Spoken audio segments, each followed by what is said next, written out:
So this is my birthday weekend, and I decided to make buffalo chicken dip for my 5 spoiled entitled virgins and my husband and I. So you see me taking the chicken out. I did 3 whole chickens. Of course, I didn't want them to cook that long, but they did because I was upstairs getting dressed and trying to look nice for my birthday. But what I did was I went back over the chicken and I added some of the broth back, and that helped to soften the chicken back up. But we wasn't gonna eat it as like a chicken dinner.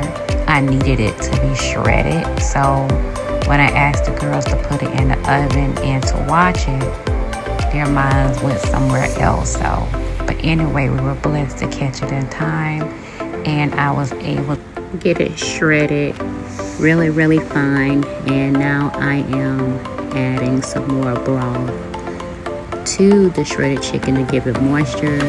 And now I'm going in with it with some buffalo sauce. And I got all these items off of my Amazon fresh, and it was delivered in time, and it is fresh. They do keep their word. So I added a little bit of extra hot sauce in it. You don't see me adding the butter. I did add some butter in it because when I'm making hot wing sauce for hot wings, I always add butter in there. And then right now I'm adding a sour cream and the cream cheese to it. I didn't use very much sour cream. I used about a half of the big thing of the sour cream, and I used about 4 big blocks of the cream cheese, and now I'm using the ranch. And don't forget, I have a large family. It's 7 of us. And when I say 5 spoiled entitled adult virgins, I mean what I say. Everybody lives at home. Everybody has their own thing that they do, but they all come together and eat in the kitchen. They love when I cook, and they smell it. And this is me adding the shredded cheese inside of it. And I used about 2 to 3 packs of shredded cheese. I use like for each one, I use like a pack of shredded cheese. And then I am putting it in the aluminum pan, and I am patting it all down, getting it ready for the cheese to go on top. This right here is filled with cheese. This dish right here is filled with a lot of cheese. I didn't use singles, even though you see the singles right there. I didn't use any of those. We had just, the groceries had just been delivered, and I just set it there. And Hubby and Cario, they had to come downstairs and sample it.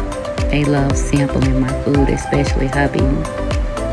And Cario, he can't wait till it go in the oven. He gotta dip it out real quick to see what it tastes like. And he loved it. He loved it. Of course, to say the grace first, give God the grace and glory. And getting ready to put it in the oven. I put it in the oven for a good 25 to 30 minutes for it to cook good and to get a good crust on it. And by the time I made the refried beans, and I add a little bit of water in the refried beans as well, so that's why they seem kind of watery. I was just breaking it down. It hadn't thickened up yet. But while I was doing refried beans, by the time I got done with that and gotten everybody's like nacho stuff together, everything was done. And I'm sorry for going in and out. That's my Ring doorbell. And Hubby, he has to taste it. He is my #1 fan. He has been my #1 fan for over 34 years. I've been cooking for him. Yes, we are teen lovers. We met when I was 14 and he was an adult, but that's a different story. Anyway, I had to try it, and I had to do my signature move with 3 circles, and a thumbs up. Goodbye.